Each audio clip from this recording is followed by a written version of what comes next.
ഇന്നത്തെ പരിശോധനാ ഫലം ആർക്കും പുതുതായി രോഗം സ്ഥിരീകരിച്ചിട്ടില്ല. രോഗബാധയുണ്ടായിരുന്ന 7 പേര് നെഗറ്റീവായിട്ടുണ്ട്.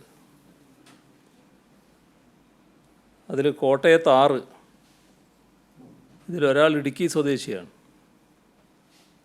പത്തനംതിട്ട 1. ഈ രീതിയിലാണ് ഫലം നെഗറ്റീവായത്.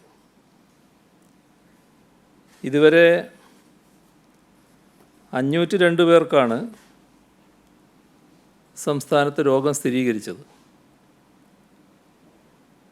30 പേരാണ് ഇപ്പോൾ ചികിത്സയിലുള്ളത്. 14,670 പേരാണ് നിരീക്ഷണത്തിലുള്ളത്. 14,402 പേർ വീടുകളിലാണ്. 268 പേർ ആശുപത്രികളിലുമാണ്. ഇന്ന് 58 പേർ ആശുപത്രിയിൽ പ്രവേശിപ്പിച്ചിട്ടുണ്ട്. ഇതുവരെ 34,599 സാമ്പിളുകളാണ് പരിശോധനയ്ക്ക് അയച്ചത്. 34,063 എണ്ണം രോഗബാധയില്ല എന്നുറപ്പായിട്ടുണ്ട്. ഇന്ന് പരിശോധന നടത്തിയത് 1,154 സാമ്പിളുകളാണ്. സെൻറ്റിനൽ സർവൈലൻസിൻ്റെ ഭാഗമായി മുൻഗണനാ ഗ്രൂപ്പിലെ 2,947 സാമ്പിളുകൾ ശേഖരിച്ചതിൽ 2,147 എണ്ണം നെഗറ്റീവായിട്ടുണ്ട്. ഇപ്പോൾ നമ്മുടെ സംസ്ഥാനത്ത് 6 ജില്ലകളിൽ മാത്രമാണ് കോവിഡ് ബാധിച്ചവർ ചികിത്സയിലുള്ളത്. കണ്ണൂരിൽ 18 പേർ ചികിത്സയിൽ തുടരുന്നുണ്ട്. കോവിഡ് മുക്തമായി 8 ജില്ലകൾ: കോഴിക്കോട്, മലപ്പുറം, തൃശ്ശൂർ, എറണാകുളം, കോട്ടയം, പത്തനംതിട്ട, ആലപ്പുഴ, തിരുവനന്തപുരം. പുതുതായി ഇന്ന് ഹോട്ട്സ്പോട്ടുകളൊന്നുമില്ല. നിരീക്ഷണത്തിൽ കഴിയുന്നവരുടെ എണ്ണത്തിൽ ഉണ്ടായ കുറവും ആശ്വാസകരമായ കാര്യമാണ്. ലോക്ക്ഡൗൺ കാരണം വിദേശ രാജ്യങ്ങളിൽ പെട്ടുപോയ കേരളീയർ നാളെ മുതലാണ് നാട്ടിലെത്തുന്നത്. അത് സംബന്ധിച്ചുള്ള നടപടിക്രമങ്ങൾ കേന്ദ്ര ആഭ്യന്തര മന്ത്രാലയത്തിൽ നിന്ന് സംസ്ഥാനത്തിന് ലഭിച്ചിട്ടുണ്ട്. സിവിൽ ഏവിയേഷൻ മന്ത്രാലയം ഏർപ്പെടുന്ന വിമാനങ്ങൾ, പ്രതിരോധ വകുപ്പ് ഏർപ്പെടുന്ന കപ്പലുകൾ, ഇതിലാണിവർ വരുന്നത്. നാളെ 2 വിമാനങ്ങൾ വരുമെന്നാണ് ഒടുവിൽ ലഭിച്ചിട്ടുള്ള ഔദ്യോഗിക വിവരം. അബുദാബിയിൽ നിന്ന് കൊച്ചിയിലേക്കും ദുബായിൽ നിന്നും കോഴിക്കോട്ടേക്കുമാണ് വിമാനങ്ങൾ വരുന്നത്. നാട്ടിലേക്ക് വരുന്നവർക്ക് കോവിഡ് പരിശോധന നിർബന്ധമാക്കണമെന്ന് ആരോഗ്യ കാരണങ്ങൾ മുൻനിർത്തി സംസ്ഥാനം പ്രധാനമന്ത്രിയോട് അഭ്യർത്ഥിച്ചിരുന്നു. അതിൻ്റെ മറുപടി ലഭിച്ചിട്ടില്ല. മടങ്ങി വരുന്ന ഓരോ മലയാളിയുടെയും കാര്യത്തിൽ കരുതലോടെയാണ് നാം ഇടപെടുന്നത്. വരുന്നവർ താമസസ്ഥലം മുതൽ യാത്രാവേളയിൽ ഉടനീളം അതിയായ ജാഗ്രത പുലർത്തേണ്ടതാണ്. വിമാനത്താവളം മുതൽ ആ ജാഗ്രത ഉണ്ടാവേണ്ടതുണ്ട്. അവർക്ക് വേണ്ട സൗകര്യങ്ങൾ ഒരുക്കിയിട്ടുണ്ട്. രാജ്യത്ത് പല കേന്ദ്രങ്ങളിലും വിദ്യാർത്ഥികൾ ഉൾപ്പെടെയുള്ള കേരളീയർ കുടുങ്ങിക്കിടക്കുന്നുണ്ട്.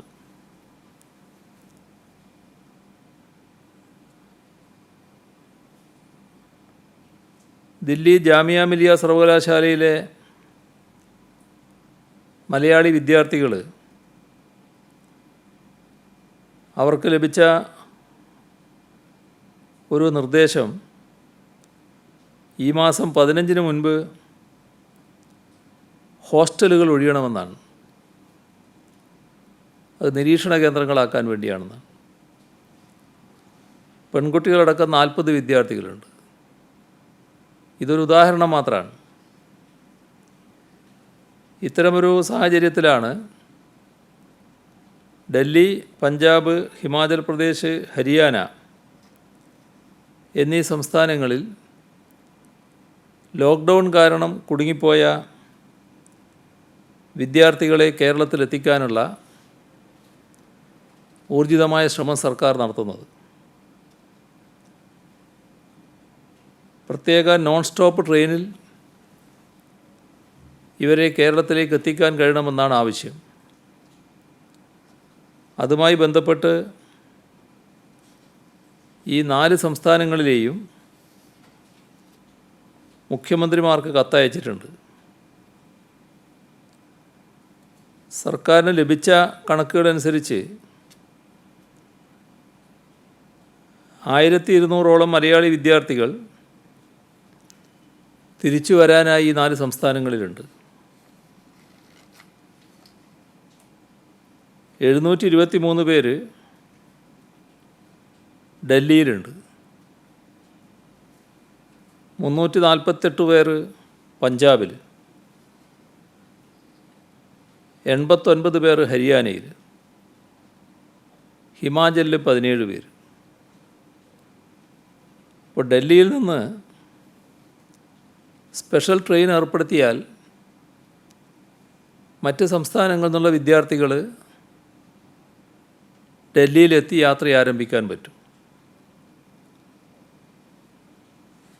ഇത്തരത്തിൽ ഉള്ള ബന്ധപ്പെടലാണ് സംസ്ഥാനങ്ങളുമായി നടത്തുന്നത്. ഇത് സംബന്ധിച്ച് റെയിൽവേയുമായി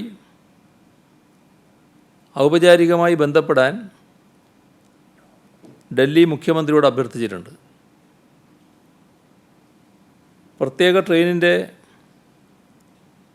തീയതി ലഭിക്കുമ്പോൾ അതിനനുസരിച്ച് വിദ്യാർത്ഥികളെ മുഴുവൻ ഡൽഹിയിലേക്ക് എത്തിക്കാൻ ഈ വിവിധ സംസ്ഥാനങ്ങളുമായി ബന്ധപ്പെടും.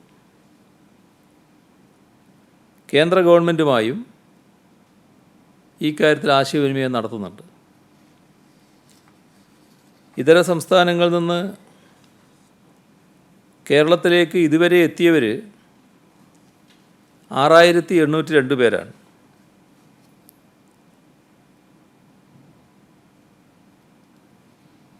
രണ്ട് 2,03,189 പേർ കോവിഡ് ജാഗ്രതാ പോർട്ടൽ വഴി രജിസ്റ്റർ ചെയ്തിട്ടുണ്ട്. പാസിനാവശ്യപ്പെട്ടത് 69,108 പേരാണ്. 38,862 പാസുകൾ വിതരണം ചെയ്തു. തമിഴ്നാട്ടിൽ നിന്ന് 4,298 പേര്, കർണാടകയിൽ നിന്ന് 2,120 പേര്, മഹാരാഷ്ട്രയിൽ നിന്ന് 98 പേര്. ഇത്രയാണ് വന്നിട്ടുള്ളത്. ഏറ്റവും കൂടുതൽ രജിസ്ട്രേഷനുള്ളതും ഈ 3 സംസ്ഥാനങ്ങളിൽ നിന്നാണ്. മലപ്പുറം, പാലക്കാട് ജില്ലകളിലാണ് ഏറ്റവും കൂടുതൽ പേർ എത്തിയത്. വാളയാർ ചെക്ക് പോസ്റ്റിലൂടെ മാത്രം 4,369 പേർ, മഞ്ചേശ്വരം ചെക്ക് പോസ്റ്റിലൂടെ 1,637 പേരും വന്നു. ജോലി നഷ്ടപ്പെട്ട് തിരിച്ചെത്തിയവരുടെ എണ്ണം 576. ലോക്ക്ഡൗൺ കാരണം മാതാപിതാക്കളിൽ നിന്ന് മാറി നിൽക്കേണ്ടി വന്ന 163 കുട്ടികൾ തിരിച്ചെത്തിയവരുടെ കൂട്ടത്തിലുണ്ട്. സംസ്ഥാനത്ത് അടിയന്തര ചികിത്സക്കായി 47 പേരെത്തി. 66 ഗർഭിണികളും എത്തിയിട്ടുണ്ട്. മറ്റ് സംസ്ഥാനങ്ങളിൽ നിന്നും കേരളത്തിലേക്ക് വരുന്നതിനുള്ള മാർഗനിർദ്ദേശങ്ങൾ പ്രസിദ്ധീകരിച്ചിട്ടുണ്ട്. അത് കൃത്യമായി പാലിക്കുന്നത് ഉറപ്പുവരുത്തണം. ഇപ്പോൾ ഉള്ള സ്ഥലം ഹോട്ട്സ്പോട്ടാണെങ്കിൽ തിരിച്ചെത്തിയാൽ സംസ്ഥാനം ഏർപ്പെടുത്തുന്ന ക്വാറൻ്റൈനിൽ 7 ദിവസം കഴിയണം. എന്നാൽ ഈ ക്വാറൻ്റൈൻ കാര്യത്തിൽ ഗർഭിണികളെ ഒഴിവാക്കുകയാണ്. അത് വിദേശത്തു നിന്നായാലും മറ്റ് സംസ്ഥാനങ്ങളിൽ നിന്നായാലും വരുന്ന ഗർഭിണികൾക്ക് വീടുകളിലേക്ക് പോകാം. അവർ വീടുകളിലാണ് നിരീക്ഷണത്തിൽ കഴിയേണ്ടത്. ബാക്കിയുള്ളവർ പൊതുവായ കേന്ദ്രത്തിൽ നിരീക്ഷണത്തിൽ കഴിയണം. ഇപ്പോൾ സംസ്ഥാനത്ത് നിന്ന് യാത്രാ അനുമതി ലഭ്യമായ ശേഷം കേരളത്തിലെ ഏത് ജില്ലയിലേക്കാണോ വരേണ്ടത്, ഇപ്പോൾ ഉള്ള സംസ്ഥാനത്ത് നിന്ന് യാത്രാനുമതി ലഭ്യമായ ശേഷം ഏത് ജില്ലയിലേക്കാണോ ഇവിടെ വരേണ്ടത്, ആ ജില്ലയിലേക്കുള്ള യാത്രാനുമതിക്കായി പേര് രജിസ്റ്റർ ചെയ്യേണ്ടതുണ്ട്. അത് COVID-19 jagrada.kerala.nic.in എന്ന പോർട്ടലിലാണ് രജിസ്റ്റർ ചെയ്യേണ്ടത്. നോർക്ക രജിസ്ട്രേഷൻ നമ്പറോ മൊബൈൽ നമ്പറോ ഇതിനായി ഉപയോഗിക്കാം.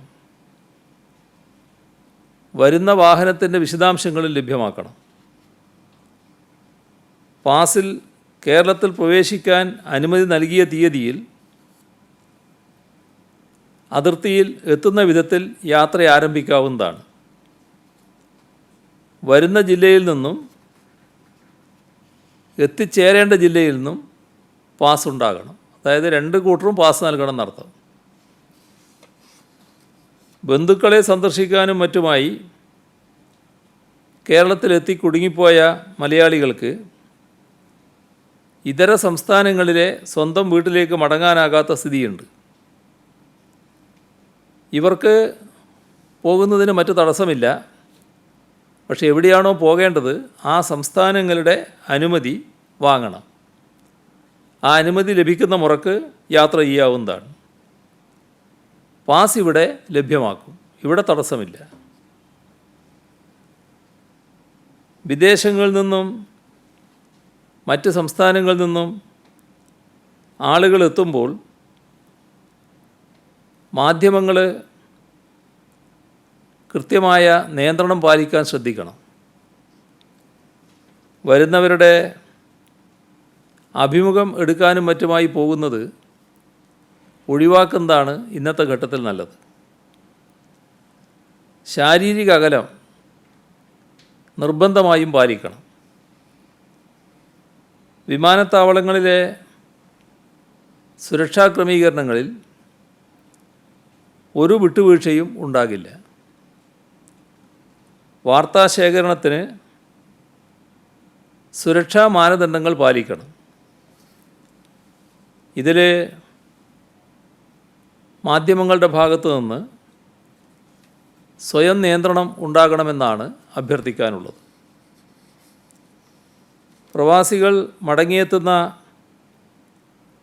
കേരളത്തിലെ വിവിധ വിമാനത്താവളങ്ങളുടെ സുരക്ഷയ്ക്ക് DIG തലത്തിൽ ഉദ്യോഗസ്ഥരെ നിയോഗിച്ചിട്ടുണ്ട്. തിരുവനന്തപുരം വിമാനത്താവളത്തിൽ സഞ്ജയ് കുമാർ ഗരുഡ്, നെടുമ്പാശ്ശേരിയിൽ മഹേഷ് കുമാർ കാളിരാജ്, കരിപ്പൂരിൽ S. സുരേന്ദ്രൻ, കണ്ണൂരിൽ കെ സേതുരാമൻ. കൊച്ചി തുറമുഖത്തിൻ്റെ ചുമതല Kochi city police commissioner Vijay സാക്കറേക്ക്. ജില്ല വിട്ട് യാത്ര ചെയ്യുന്നവർക്ക് പാസ് ലഭിക്കാനായി അതത് പോലീസ് സ്റ്റേഷനിലാണ് ബന്ധപ്പെടേണ്ടത് എന്ന് നേരത്തെ വ്യക്തമാക്കിയിരുന്നു. എന്നാൽ അതും ചില ബുദ്ധിമുട്ടുകൾ ഉണ്ടാക്കുന്നതായി ശ്രദ്ധയിൽപ്പെട്ടു. അപ്പോൾ പാസ് ലഭിക്കുന്നതിനായി ഓൺലൈൻ സംവിധാനം ഏർപ്പെടുത്തിയിരിക്കുകയാണ്. www.pass.besafe.kerala.gov.in എന്ന വെബ്സൈറ്റിലൂടെ പാസിന് അപേക്ഷിക്കാം. അപേക്ഷകരുടെ മൊബൈൽ ഫോണിലേക്ക് പാസിൻ്റെ ലിങ്ക് ലഭിക്കും. രോഗപ്രതിരോധത്തിൻ്റെയും ജാഗ്രതയുടെയും 1.5 മാസക്കാലമാണ് നാം പിന്നിട്ടത്. എന്നാൽ ലോക്ക്ഡൗൺ ലംഘനവും ജാഗ്രതയില്ലായ്മയും ഇപ്പോഴും പ്രകടമാകുന്നുണ്ട്. ശാരീരിക അകലം പാലിക്കാത്ത ഇടപെടലുകളും ഉണ്ടാകുന്നു. സംസ്ഥാനത്ത് നിയമലംഘനത്തിൻ്റെ പേരിലും ജാഗ്രതക്കുറവിൻ്റെ പേരിലും ഒരു കേസും ഉണ്ടാകാത്ത ദിനങ്ങളാണ് ഇനിയുണ്ടാകേണ്ടത്. പോലീസ് കർക്കശ നിലപാടെടുക്കുമ്പോൾ പരാതികൾ സ്വാഭാവികമാണ്. പോലീസിനെ അത്തരമൊരു നിലപാടിലേക്ക് നയിക്കാത്ത സമീപനം പൊതുവെ സ്വീകരിക്കേണ്ടതുണ്ട്. കണ്ടെയ്ൻമെൻറ്റ് സോണുകളിലെ ലോക്ക്ഡൗൺ ലംഘനം കർശനമായി തന്നെ നേരിടും. വാളയാറിൽ മറ്റ് സംസ്ഥാനങ്ങളിൽ നിന്ന് വരുന്നവരുടെ വൻ തിരക്കാണ് അനുഭവപ്പെടുന്നത്. വാഹനങ്ങളുടെ നീണ്ട നിര ഉണ്ടാകുന്നു. പരിശോധനകൾ വേഗത്തിലാക്കാൻ നിർദ്ദേശം നൽകിയിട്ടുണ്ട്. നാടുകാണി ചുരം വഴി കേരളത്തിലേക്ക് പ്രവേശിക്കാൻ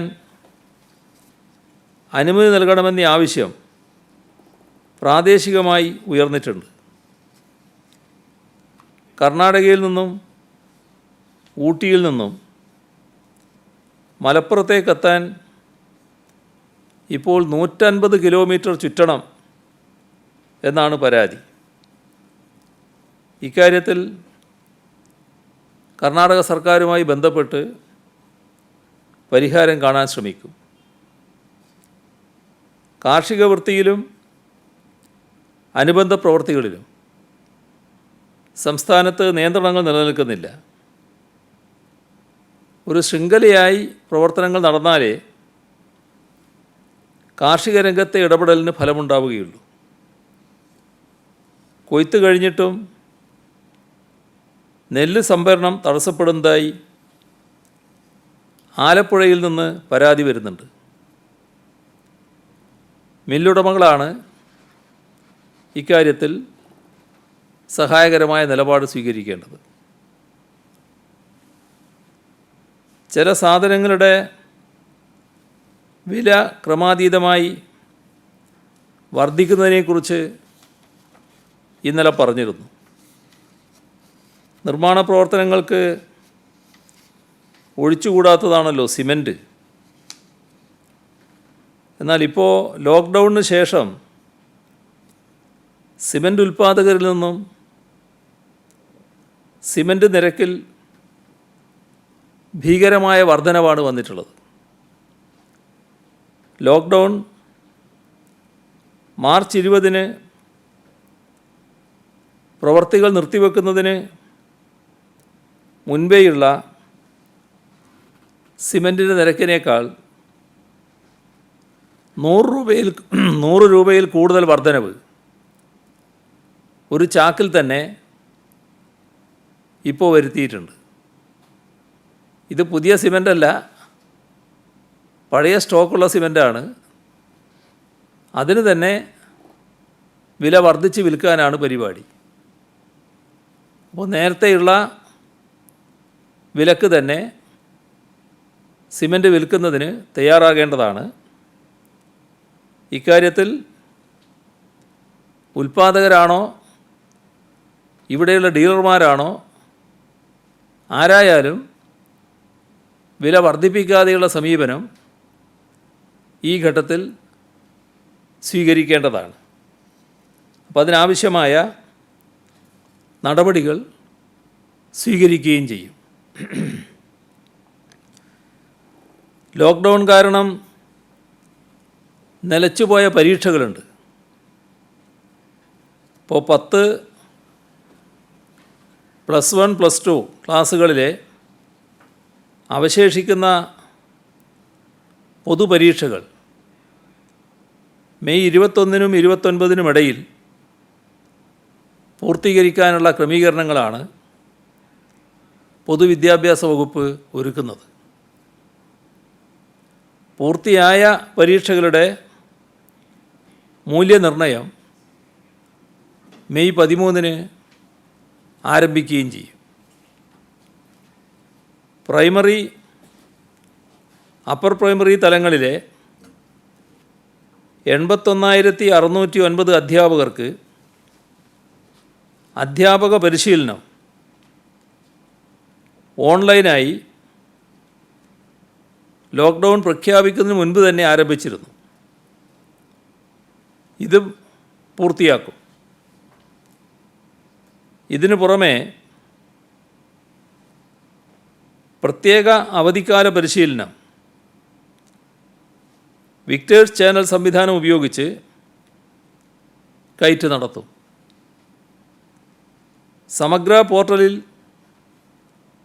അധ്യാപകരുടെ ലോഗിൻ വഴി ഇതിനാവശ്യമായ ഡിജിറ്റൽ സാമഗ്രികൾ ലഭ്യമാക്കും. പ്രൈമറി, അപ്പർ പ്രൈമറി അധ്യാപകർക്ക്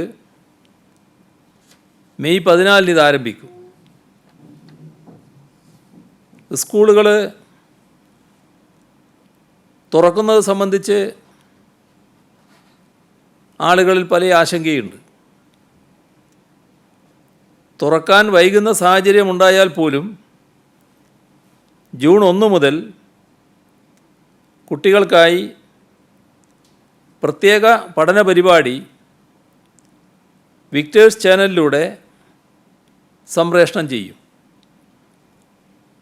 വിക്ടേഴ്സ് ചാനൽ തങ്ങളുടെ ശൃംഖലയിലുണ്ട് എന്ന് പ്രാദേശിക കേബിൾ ഓപ്പറേറ്റർമാർ ഉറപ്പാക്കേണ്ടതാണ്.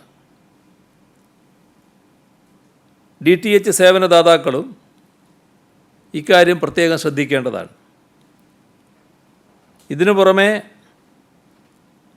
വെബിലും മൊബൈലിലും ഈ ക്ലാസ്സുകൾ ലഭ്യമാക്കും. ഇത്തരത്തിൽ ഒരു സൗകര്യവുമില്ലാത്ത കുട്ടികൾക്ക് പ്രത്യേക സംവിധാനം ഏർപ്പെടുത്തും.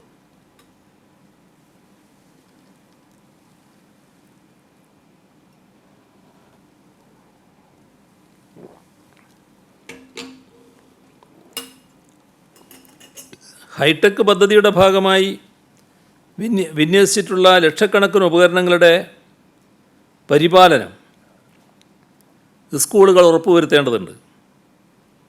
മഴക്കാലമാണ് വരുന്നത്. ആ സാഹചര്യത്തിൽ ഇതിൽ പ്രത്യേക ശ്രദ്ധ വേണ്ടതാണ്. 2225 ട്രക്കുകൾ ചരക്കുമായി ഇന്നലെ നമ്മുടെ സംസ്ഥാനത്തേക്ക് വന്നിട്ടുണ്ട്. ചരക്ക് നീക്കം സാധാരണ നില പ്രാപിക്കുന്നു. ലോക്ക്ഡൗൺ സമയത്ത് ഭക്ഷണം കിട്ടാതെ വലയാൻ പാടില്ല എന്ന ഉദ്ദേശത്തോടെ അശരണർക്കായി പോലീസിൻ്റെ നേതൃത്വത്തിൽ നടത്തിയ ഭക്ഷണ വിതരണ പരിപാടി 4,44,573 ഭക്ഷണപ്പൊതികളും 29,030 കുടുംബങ്ങൾക്ക് ഭക്ഷ്യധാന്യ കിറ്റുകളും വിതരണം ചെയ്തിട്ടുണ്ട്. തിരുവനന്തപുരത്ത് മാത്രമായി തുടങ്ങിയ പരിപാടിയായിരുന്നു ആദ്യം. അത് കേരളമൊട്ടാകെ വ്യാപിപ്പിച്ച് 24 അടുക്കളകളിലൂടെയാണ് ഭക്ഷണം വിതരണം ചെയ്തത്. സ്റ്റുഡൻറ് പോലീസ് കേഡറ്റ്, ഏതാനും സന്നദ്ധ സംഘടനകൾ, വ്യക്തികൾ എന്നിവരുടെ സഹകരണത്തോടെയാണ് ഒരു വയറൂട്ടാം എന്ന ഈ പദ്ധതി നടപ്പാക്കിയത്. ലോക്ക്ഡൗൺ കാലത്ത് ആശുപത്രിയിൽ രക്തം ലഭിക്കുന്നത് ഉറപ്പാക്കാൻ ജീവധാര എന്ന പേരിൽ ഒരു പദ്ധതിക്ക് സ്റ്റുഡൻറ് പോലീസ് കേഡറ്റ് രൂപം നൽകി. ഇതുവഴി 3 ലക്ഷം പേരാണ് രക്തം ദാനം ചെയ്യാൻ കേരളത്തിൽ സന്നദ്ധരായത്. ഇത് 10 ലക്ഷമാക്കുകയാണ് ലക്ഷ്യം. കേഡറ്റുമാരുടെ മാതാപിതാക്കളും ബന്ധുക്കളുമാണ് രക്തം ദാനം ചെയ്യാൻ മുന്നോട്ട് വന്നത്. സംസ്ഥാനത്തെ കാർഷിക ഉൽപ്പാദന വർധനവിനുള്ള പദ്ധതിയുമായി ബന്ധപ്പെട്ട് നാളെ തദ്ദേശ സ്വയംഭരണ സ്ഥാപനങ്ങളിലെ ഭാരവാഹികളുമായി ആശയവിനിമയം നടത്തും. വിക്ടേഴ്സ് ചാനലിലൂടെയാണ് അവരോട് സംസാരിക്കുക. നമ്മുടെ സംസ്ഥാനത്ത് മദ്യനിരോധനം നടപ്പാക്കാൻ പോവുകയാണോ എന്ന് ഇന്നലെ നിങ്ങൾ ചിലർ അന്വേഷിച്ചിരുന്നു. ഏതായാലും അങ്ങനെ ഉദ്ദേശിക്കുന്നില്ല എന്ന് ഇന്നലെ തന്നെ പറഞ്ഞിരുന്നു. ഒരു കാര്യം ഇപ്പോൾ തുടങ്ങുകയാണ്. നമ്മുടെ ചെത്തുതൊഴിലാളികൾ തെങ്ങ് ചെത്തുന്നതിന് നേരത്തെ അനുമതി കൊടുത്തിരുന്നു. ഇപ്പോൾ ഏറെക്കുറെ അത് റെഡിയായിട്ടുണ്ട്. കള്ള് ഉൽപ്പാദനം ആരംഭിച്ചിട്ടുണ്ട്. ഇനി അത് ഷാപ്പിൽ എത്തിക്കേണ്ട താമസമേ ഉള്ളൂ. അപ്പോൾ സംസ്ഥാനത്തെ കള്ള് ഷാപ്പുകൾ മെയ് 13 മുതൽ, അടുത്ത ബുധനാഴ്ച മുതൽ തുറന്ന് പ്രവർത്തിക്കാൻ അനുമതി നൽകുകയാണ്.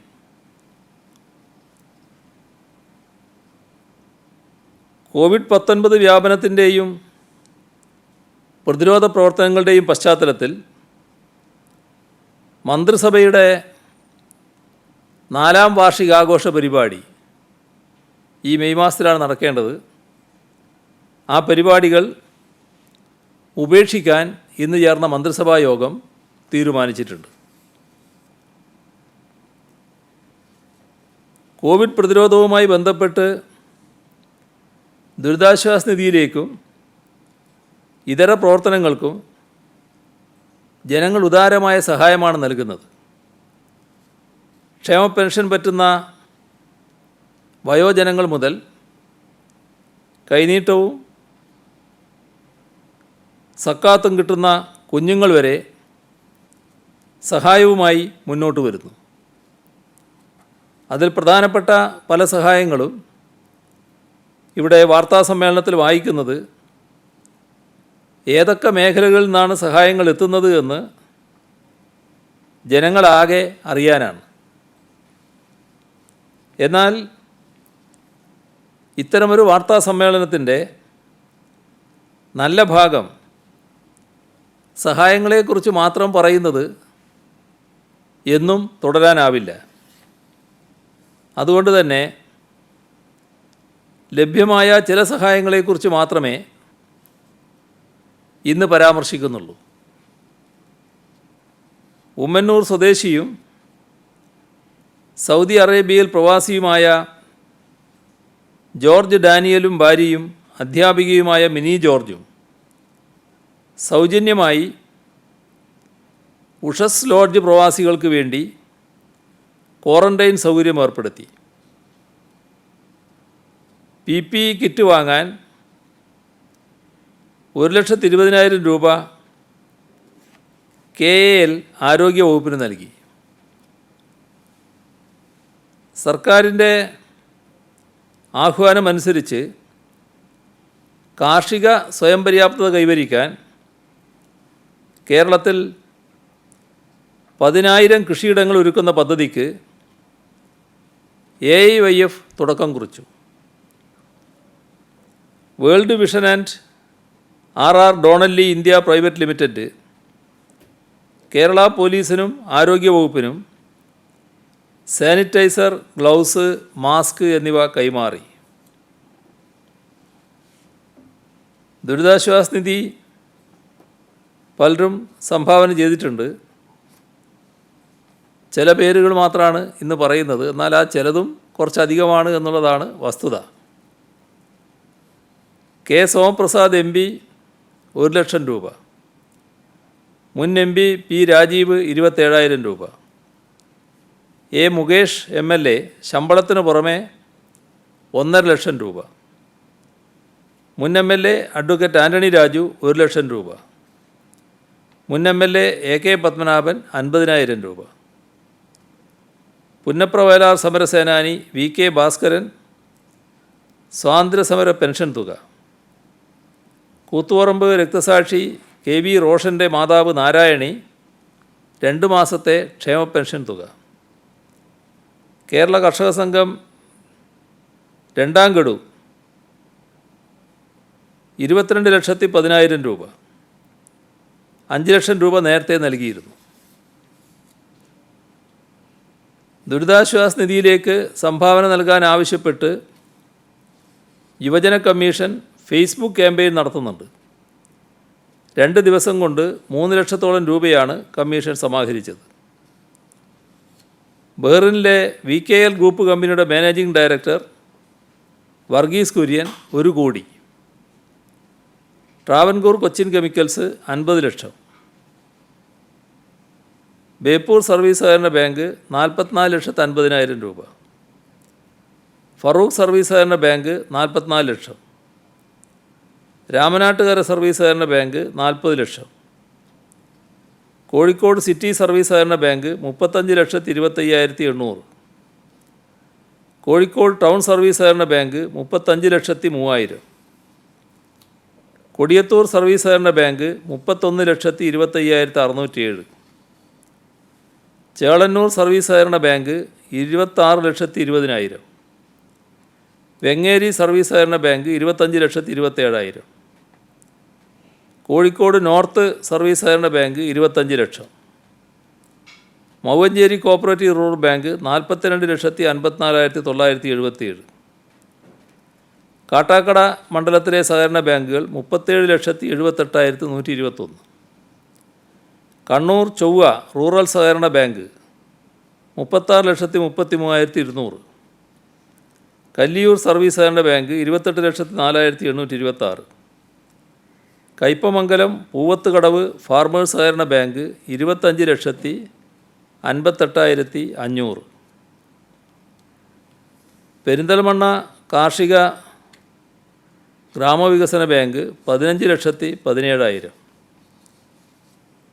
പട്ടാനൂർ സർവീസ് സഹകരണ ബാങ്ക് 15,40,384, കങ്ങഴ ഗ്രാമപഞ്ചായത്ത് 15 ലക്ഷം, ബേക്കേഴ്സ് അസോസിയേഷൻ കേരള സംസ്ഥാന കമ്മിറ്റി 15 ലക്ഷം, വെള്ളൂർ സർവീസ് സഹകരണ ബാങ്ക് 24,64,400, മട്ടന്നൂർ സർവീസ് സഹകരണ ബാങ്ക് 15,990,000, വാട്ടർ അതോറിറ്റിയിൽ നിന്ന് വിരമിച്ച എഞ്ചിനീയർമാർ 12,74,001, പുറത്തൂർ ഗ്രാമപഞ്ചായത്ത് 10 ലക്ഷം, കോറോം സർവീസ് സഹകരണ bank 9,64,092, contract carriage operators association 8,40,000, Thiruvananthapuram ജില്ലാ mercantile cooperative society 6,63,350,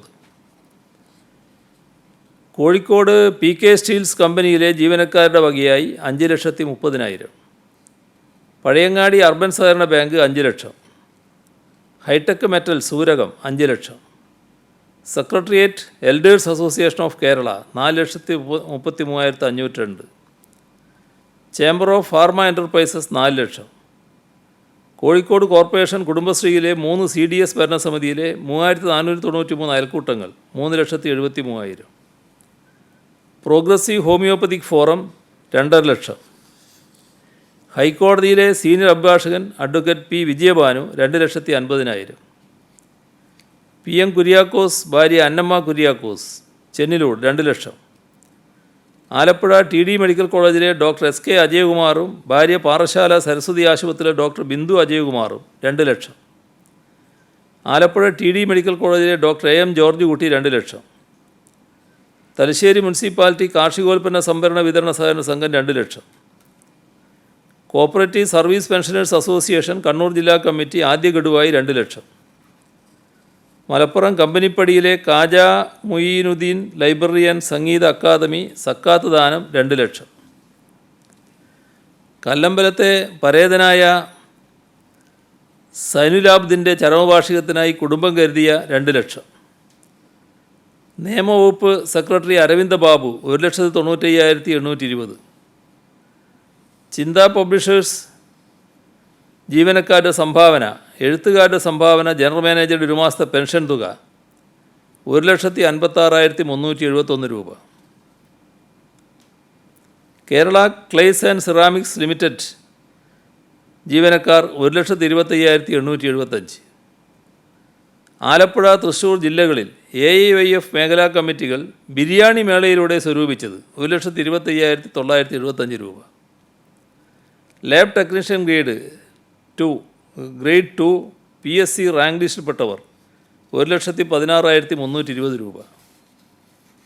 KL chairman Karamana Hari 1,07,500.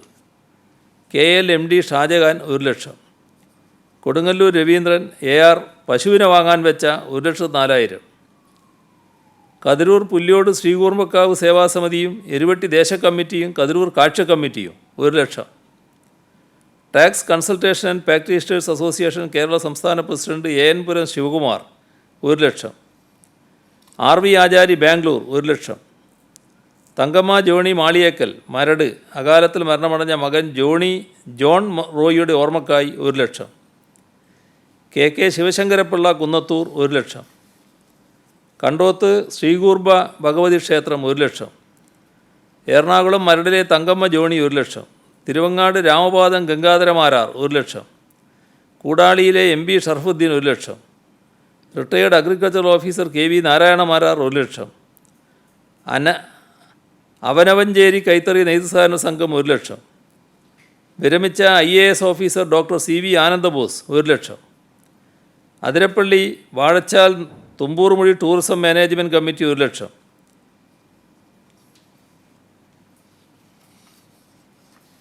Thalayolaparambu Pieta Bhavan executive director sister Mary Lucy സ്വർണ്ണമാല.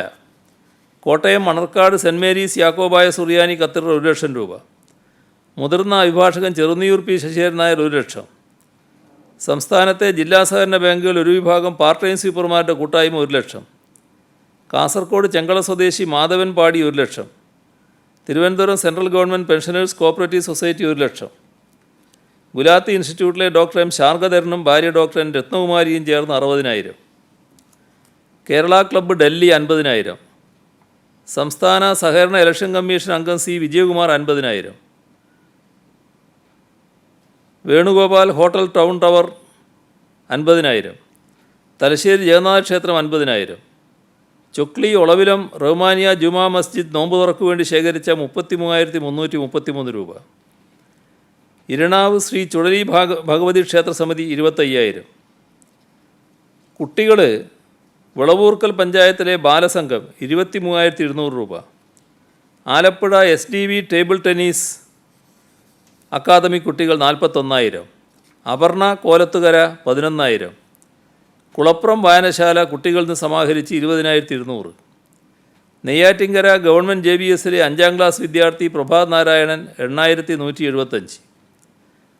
Ashwin Kannoth മടപ്പുരക്കൽ ഭിന്നശേഷി പെൻഷൻ തുകയിൽ നിന്നും 7,500. തിരൂർ ഗവൺമെൻറ് ബോയ്സ് സ്കൂളിലെ വിദ്യാർത്ഥി നിഖിൽ കഥകൾ എഴുതി കിട്ടിയ 5,000. നിവ കല്യാണി പാട്യം 5,000. സൂര്യ സുന്ദർ നെയ്യാറ്റിങ്കര 5,650. ബാംഗ്ലൂർ ഹാർവസ്റ്റ് സ്കൂളിലെ 3ാം ക്ലാസ് വിദ്യാർത്ഥിനി മൈഥിലി 5,001. കണിച്ചാർ ജീസസ് ശിശുഭവൻ കുട്ടികൾ 5,000. നിരഞ്ജന നിരുപമ പുന്നപുരം 5000. ഏലംകുളത്തെ വിദ്യാർത്ഥികളായ Abhirami Bimal, Abhinav Bimal 4800. Payyanur government girls higher secondary സ്കൂളിലെ കിക്ക് ഓഫ് പരിശീലനാർത്ഥികൾ 10000. Nidramol doctor of advocate Sandra 3765. Ayisha Kozhikode Mankavu 2571. അഭ്യംദൈ ആഭ പിണറായി 2727. മണ്ണമ്പറ്റ സ്വദേശികൾ ബാംഗ്ലൂരിൽ താമസിക്കുന്ന Sanjeev Vedika Adith 5000. Vinay Rathnan V Kadakkarappally 2525. Alappuzha Muhamma A B Vilasam HSS വിദ്യാർത്ഥികൾ 30,000. ഇത്രയും കാര്യങ്ങളാണ് ഇന്ന് പറയാനുള്ളത്.